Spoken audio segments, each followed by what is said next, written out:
Okay, we're back at my second home, Ducati. Right, let's go and buy some more stuff, shall we? So I've just found a V2 and a 959 side by side. So I'm just comparing the tanks, and they are slightly different. The side mounts on the fairing are ever so slightly different. So you can see here, the fairing mounts right up to the tank. It's fully flush on the V2, and just on the 959, there's a little difference in the bracket. So I'm going to need to transfer the mounts from the V2, from the 959 tank that I've just bought to the V2 tank. If you're not already following this build, it's a 2021 V2 Panigale fully wrecked superbike, and we're going to build it into something beautiful. We've stripped it back, we've replaced the exhaust with a beautiful titanium racing system. Now it's time to get into the more intricate parts of the bike that need fixing. And I've got to tell you, there's a lot that needs fixing. This list just keeps on growing.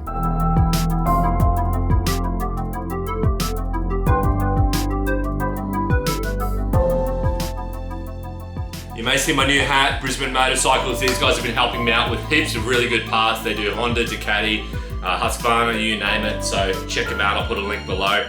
But we have got boxes on top of boxes, so let's get into it. She offered me some lace and she told me it would take me places. Now I can feel my face and I'm pretty sure she left some traces. Some good, some bad, doesn't matter if it feels amazing. Grab me by the waist, now she wanna tell me something. That is nice. That is the race seat for the V2 OEM, obviously, and it's got the stitching. You see the stitching just in there? Ducati Performance, that looks so cool. Beautiful red stitching. I don't actually have any other red on the bike, so I don't know, maybe we need some red accents. Actually, I haven't even run you guys past the design, so that's coming in a later episode.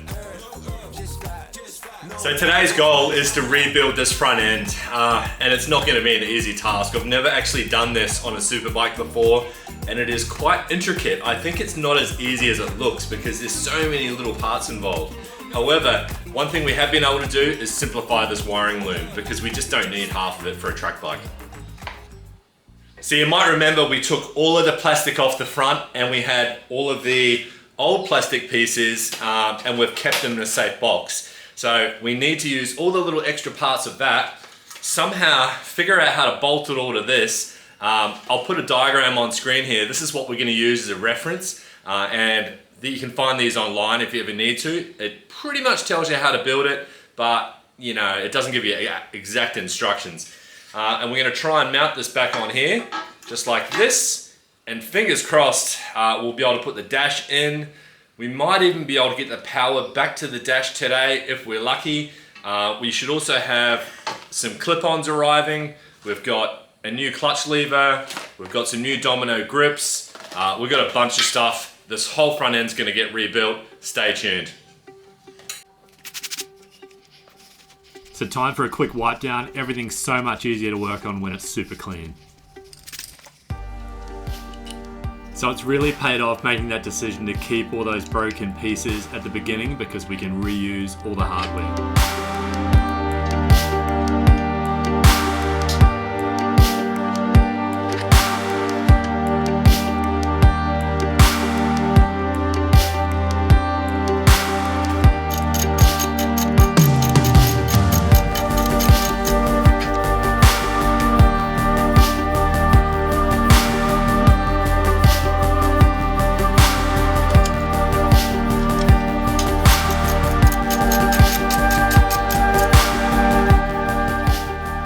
I don't know how I missed this on the first go around, but check that out. That is a perfect example why you should invest $100 and put some front wheel sliders on these bikes.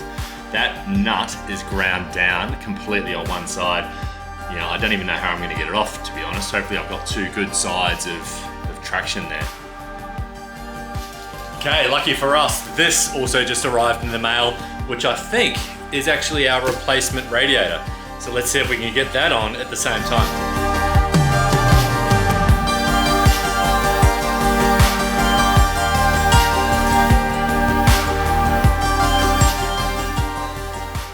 So just comparing it against the old radiator, there's a slight thing I'm a bit concerned about, and that's actually the angle of that head there. I would have thought that would have to be straight, Like that one has been bent and it's facing outwards that way. This one looks like it's facing inwards that way. I wonder if that's what that is. But on the description, it didn't say there was any damage, so I'm a little bit annoyed about that. So now I can finally take the screen and whatever this little control unit thing is off the back of this completely busted up front end and put it on our new front end. So that's the next little piece.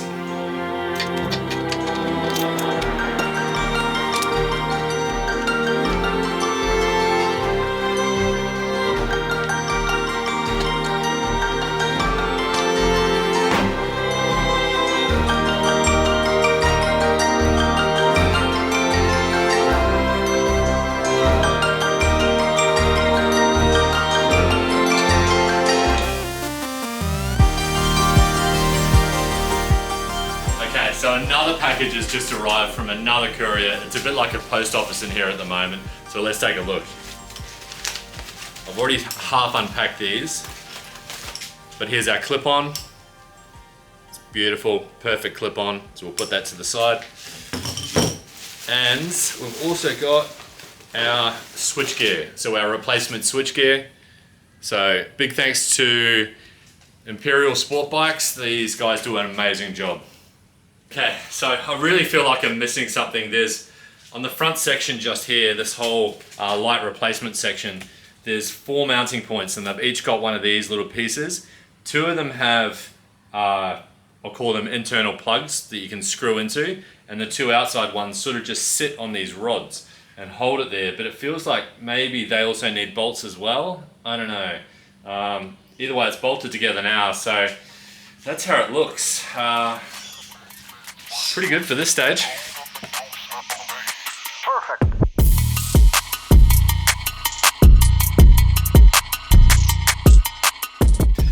Okay, so small problem. I still have a part left and I don't know where I took it off from. So if anyone can help me, it's this. I really don't know where it's supposed to go back onto. I've just checked everywhere on the front end and I can't find it. Okay, so whilst we're dealing with problems, here's another one.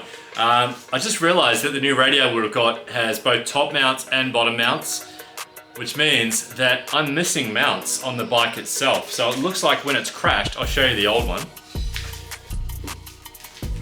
When it's crashed, you can see how these top ones are fully bent, like they are just destroyed. Now, on the new ones, I don't even think twice about it really, but there's actually a mount. There's 2 mounts right up the bottom here of the front end, and it looks like they've broken off as well. So I'm gonna need to go and order another, I think it's called like a front lower subframe. Sorry, it's just a piece of plastic. Okay, so what that does mean though is that we can install our front switchgear and our clip-on and then clean it up a little bit at the front. We should have our rear sets arriving early next week, maybe Monday or Tuesday. Let's double check and see, once I've plugged it all in, that the dash actually works.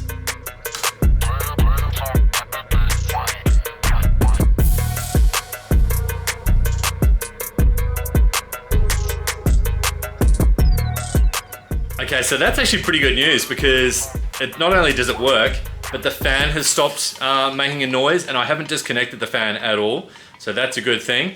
And also, the only error now showing on screen is a DTC error. So once I spin the back wheel, I might be able to get rid of that error just by spinning the back wheel around, and the front wheel by the way, which will hopefully clear off any traction control error.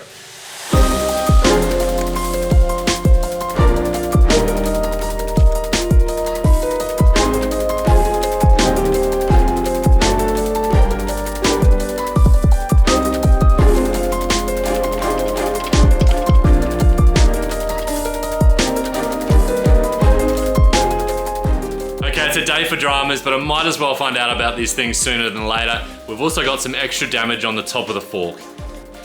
So you can see how just here we've got a few scratches. Like they're not too deep, but oh well, we'll just clean it up.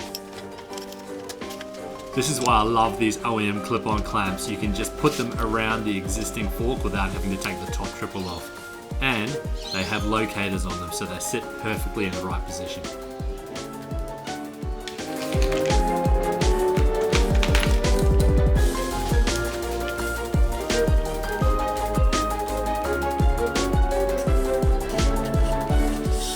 Next up it's the switchgear, and equally as easy because it's also got locating pins on it, and then one simple little plug. So let's test out this switchgear and see if it actually works.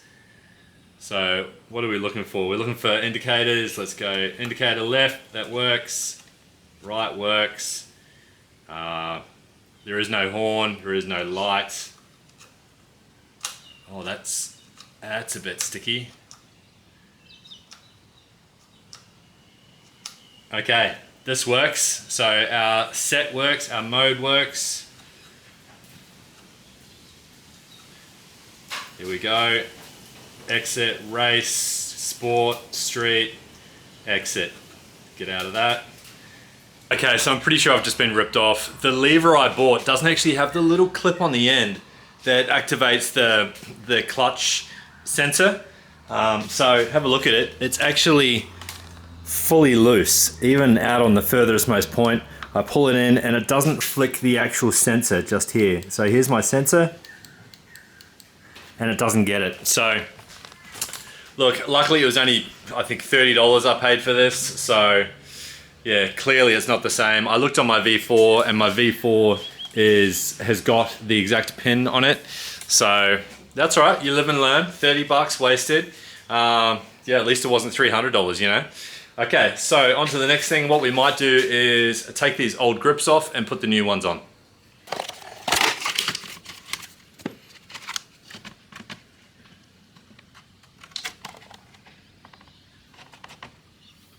Okay, so it's time for the grips to go on. Now, if you haven't seen me do this on one of my previous bikes, here's a little trick. Hairspray, and all I do is grab the grip, spray it with hairspray, try not to make a mess, and then from there, relatively easily goes on.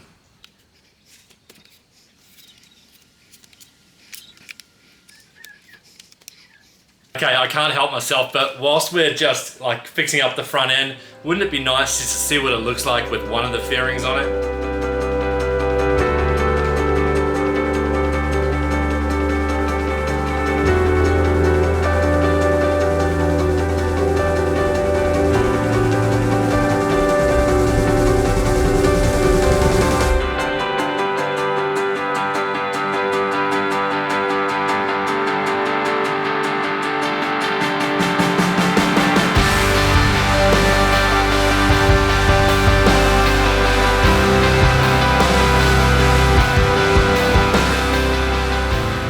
Thanks for watching. It's been one of those episodes where nothing has gone to plan for me anyway, although we did get a lot of the front end put back together, a lot of the new parts put on it, and now we can go away, fix the radiator, we'll fix the radiator mounts, get the new plastics for that. We've got rear sets coming this week. We've got a whole bunch of Ducati bike and other awesome gear coming for this bike in the next couple of weeks. Stay tuned. Like, hit the subscribe button, you know the drill.